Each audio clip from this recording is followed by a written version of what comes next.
Todd, you look good in that jacket. They just started doing the Letterman's jacket thing again. That's David Saylor, our athletic director. That's a big push. If you letter your first year, you get a sport jacket. So I want one of those. So I had 2 good years, or 1 good year anyway. There, Todd. Right? Well, thanks for having me. Yeah, it is a big week for us. I'm sure you have me over here because it's state week. But I don't even like to talk about them. It gets me sick to my stomach. I didn't eat the pork over there because we're playing the ag school. So I'm boycotting that all week. Okay? But again, thanks for having me. You know, we are 10-4. If you haven't followed us much, we do have a pretty good group of kids that are playing pretty good basketball. We return a pretty good core with Amber Hagee from Crofton kind of leading the way. And if you haven't gotten a chance to see her play, very, very talented young lady. I'm sure you guys know who I'm talking about. She was the Summit League Athlete of the Month, and she's just has really developed. And Shlemmy, if you develop her sister to be as good as Amber, I'm coming over here to recruit her to USD. I'm not stealing it from her. So that Hagee family, they're pretty talented. But you know, then Annie Roach is another senior on our team that is having a solid year. Alexis Yackley is back at our point guard spot. Tempest Wilson returns at our wing position, and then Jody Boss is one of the top 10 shot blockers in the country, and we return her at the 5. So everybody's back, and when you've got a core group back, you can do some good things. We are advanced in what we're doing offensively from a year ago. Defensively, I think we're doing a pretty good job. And when you get chemistry and kids used to playing together, you should be organized and you should play good basketball. And that's what our group has done. Since we've come back from break, we've lost a couple of games. We were 8-2 at Christmas. We came back, and kind of the top-tier teams in the Summit League is Oral Roberts. You know, they were picked to win the league, and if you get a chance to watch them play, very, very good basketball team. They've got the 2nd leading scorer in the country in Kevy Looper, and she proved to be that the night we played. You know, we held them to well below their season average, but just like Chuck was saying, you know, sometimes you play good basketball, but you gotta make baskets. And our 4 losses this year, we have really played good hoops. We've executed and got the shots that we wanted. We've held teams below their average, but the bottom line is you got to make baskets. And some nights that just doesn't happen for our group. And if you, Amber Hagee, we obviously play through Amber a lot. We like to give her a lot of touches, but that seems to be the key game plan for our opponents: is don't let Amber Hagee get touches. And if she does get touches, she's getting doubled. And so we have to rely on our perimeter shooting a lot of nights. And sometimes that's a little up and down. And when we played Oral Roberts, that was the case. We got really good three-point looks. I mean, really good. That I call pig threes. You know, you guys, Todd, you'd nail some of these. So, you know, it's that gets to be frustrating. But all you can ask is your kids, you know, play hard, keep executing, keep getting good shots, and they'll eventually fall. And we responded really well from, I think, a couple of those losses. Cornell last night, we had them played really well, or 2 nights ago. Shot the ball extremely well. And that needs to carry over into this weekend. Obviously, it's everybody, the Bison, the Jacks, the renewal of the rivalries. That's a neat thing for everybody. It's a neat thing for our kids. But our mindset as a staff, and that we're trying to get across to our kids, is it's just another conference weekend. Where we're not eligible for the postseason this year, we can't play in any Summit League tournament or anything like that. I mean, we preach to our kids, every game is the Super Bowl. Every game. Whether you're playing Tabor, And I've gotten some grief for playing Tabor, by the way. But who the hell did you play, Shlemmy? I mean, what was that thing you brought in your first game? Ogallala. Absolutely. I saw that score. I called Ogallala the next day. I like those games. We like those, don't we, Shlemmy? At least we get to sleep good the night before and the night after the game. So, but yeah, we preach that every game is a Super Bowl for us, and we can't get too hyped and make too big a deal out of this weekend. We just want to continue to do the process, because when the weekend's over, now you got to beat IUPUI and Western Illinois and that sort of things. You know, we preach not a roller coaster. We want to be pretty steady Eddie, and it's the media. You guys do a good job of trying to help us roller coaster a little bit. But we, as a staff, we don't want that. The environment of the games up in Fargo and in Brookings, the hype takes care of itself. And when you walk into that arena and it's locked down and there's 30 security guards escorting you into the arena and they're patting your kids down, checking your kids' bags, you know you got a big game. I mean, it doesn't take me telling them that.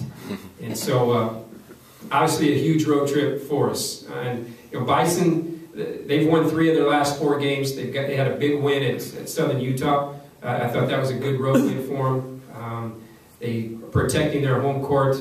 Most of you probably know Abby Plucker from just right here on our backyard. She's a really good player for them, and they're playing good basketball right now. So that'll be I've never played. We've never taken a team into that arena, so that's a new thing for all of our kids.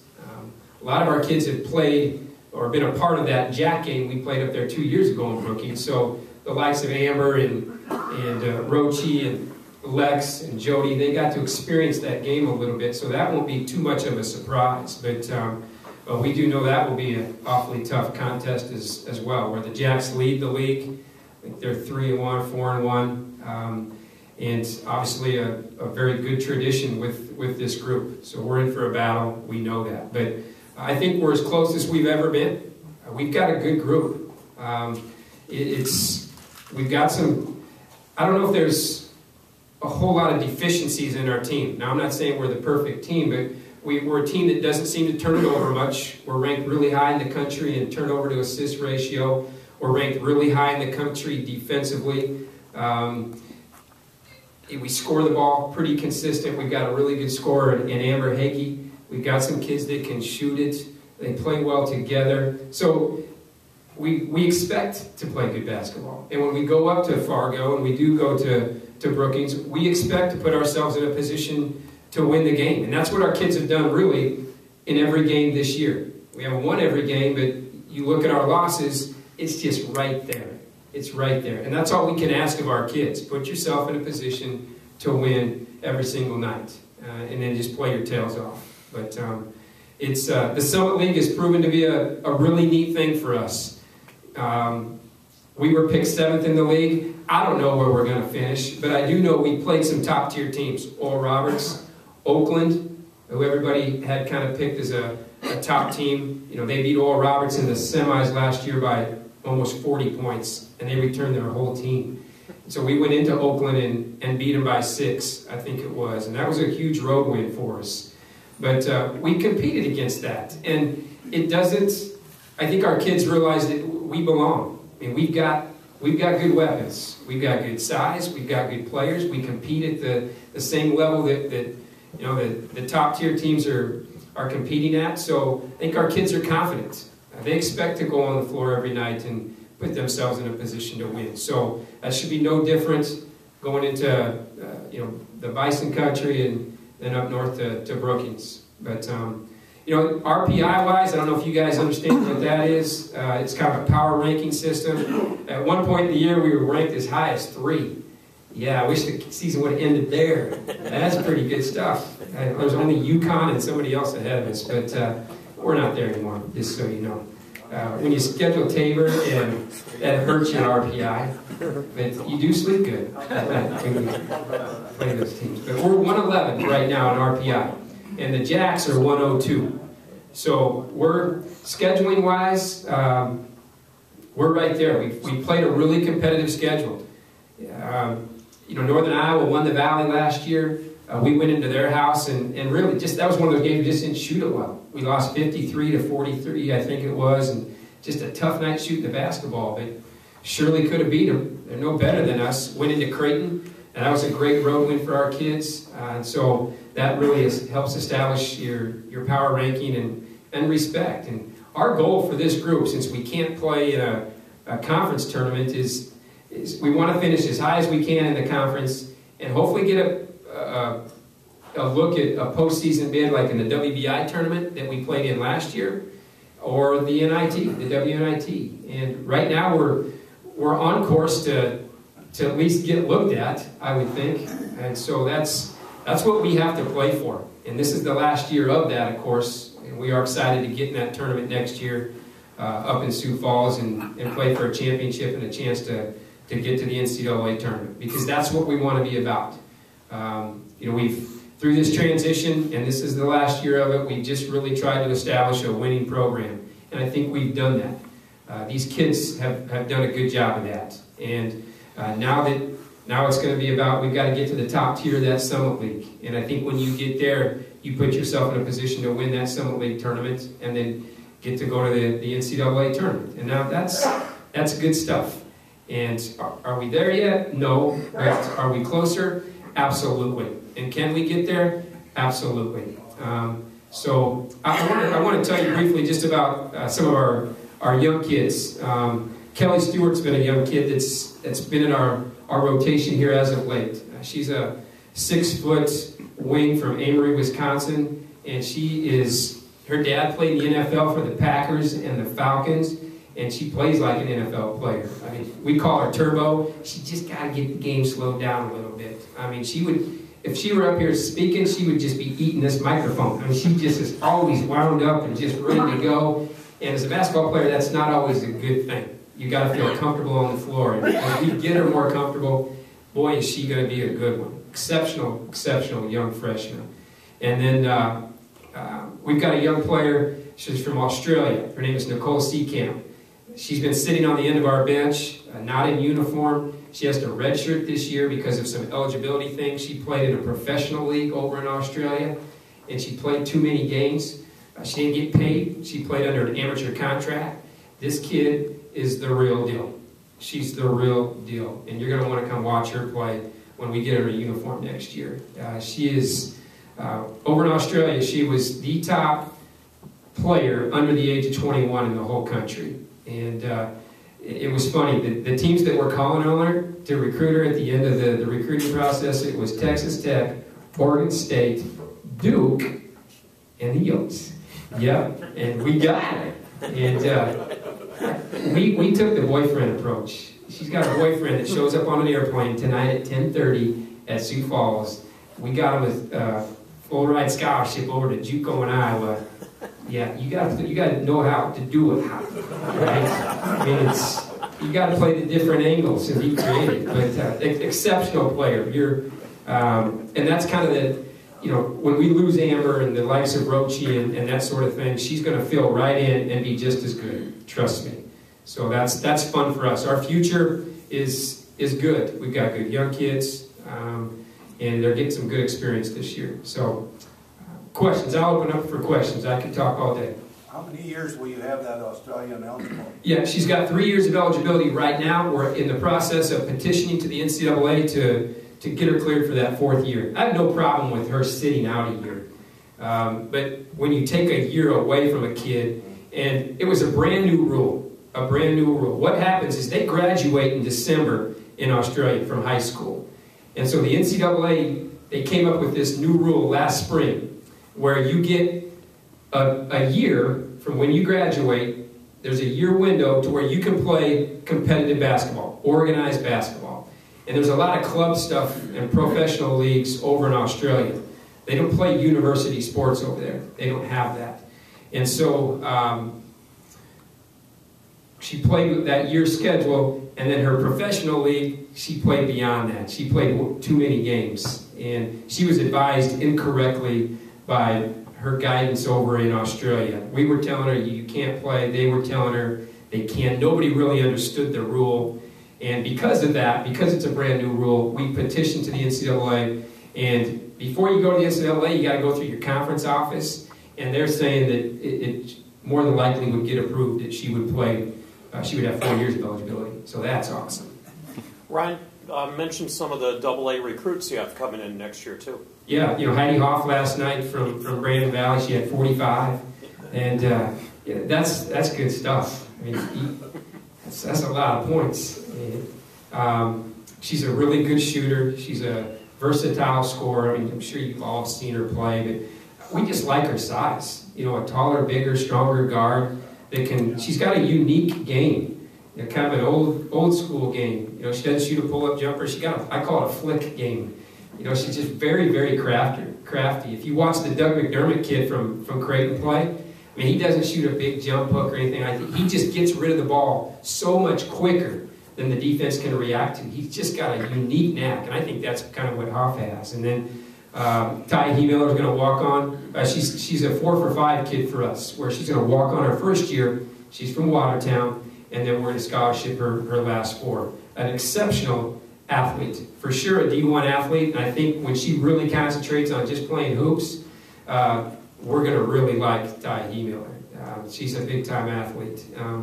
And then Margaret McLeod over at Rapid City Stevens. It's hard to evaluate her this year because she never gets to touch the ball. And sometimes when you're a tall player or a big kid in high school and you don't have any shooters around you, it doesn't take a genius of a coach to just pack it in and not let that kid touch the ball. And that's exactly what's happening to Margaret right now. But an extremely good-sized post player that has a good feel around the rim, and so we're excited about that. And then we did sign a junior college All-American. She was a first-team All-American out of Iowa Central, and her name is Micah Rodewald. And their team right now is number 2 in the country, and she'll be a first-team junior college All-American as well this year.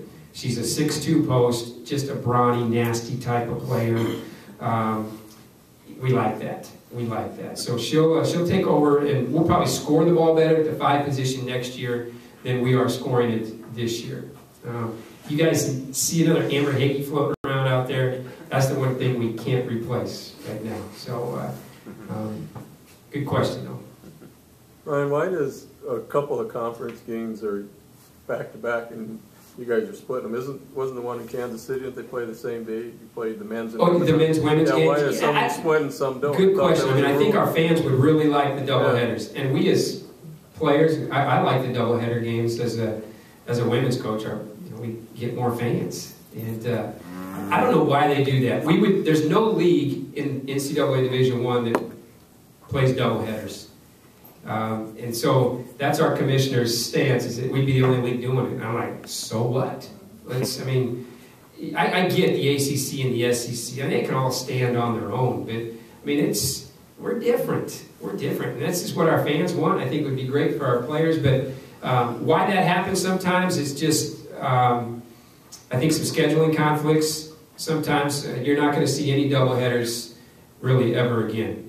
Next year we go to mirror scheduling, which means when we're at Kansas City on the road, the men would be here against Kansas City. And that's becoming an administrative nightmare. That means our administration doesn't get a weekend off. They're on every single weekend. There will be a game. And that puts pressure on you, too. You going to go Boots' game, or are you going to come to mine? I'm asking. What are you going to do, Doc? Come to both, then. Okay, that's a good answer. I'm going to say, you said Boots, I was going to get you. Okay? But that's tough. That's a lot of games. It's a lot of home games. And it gets to be spendy for fans and families. I get that. So I sure hope our league does address that, because it is a concern. Ryan, years ago, North Dakota State was very, very powerful. What has not happened to them? Why are they not quite as good as they used to be? Do you know?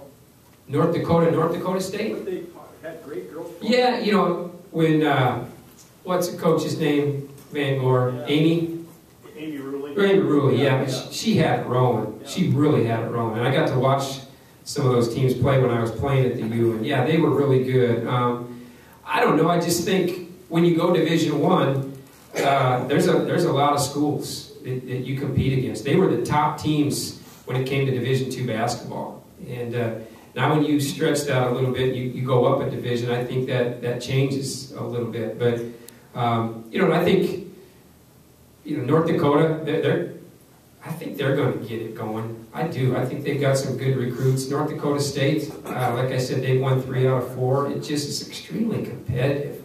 Extremely competitive. But Amy was a big-time coach. He's in the Hall of Fame. That has a lot to do with it. And Gino up there is a really good coach, too. So maybe it's just, I think things cycle. They'll be good again. You just wait and see. They'll be good again. Ryan, are they on track for the new arena over there? How's that going? The new arena, yeah. I saw drawings in the AD's office last week, and that's where we're at. We're kind of kept out of the loop a little bit. I think as coaches, they don't want us bugging them on our wish list and things like that. But I did sneak in there and look at the plans, and we're just at the architect phase, and we got the drawings back, and now I think we start weeding things out. We can't afford that. We can't do that. Just so we can get it down to a price where we can operate. And then we got to raise the money. So that, I think, is obviously going to be a challenge. But I keep getting them to, I want them to pinpoint a year. I want to be able to tell recruits, you're going to play in this thing in 2.5 years, 3 years, 2 years, whatever. And we just aren't getting that yet. But it looks really nice. And it's going to go it's going to go south of the dome and connect. It is a beautiful, beautiful design. We'll have 2 practice courts and then a main arena floor. If you've been to the McLeod Center at the University of Northern Iowa, it will be similar to that. It will be sunken down. So you will enter kind of up top on a little mezzanine and then walk down to your seats. There will be no bad seats in that place. It will be intimate. I think it's going to seat about 6,100. And so you're not going to want to miss a game in that place.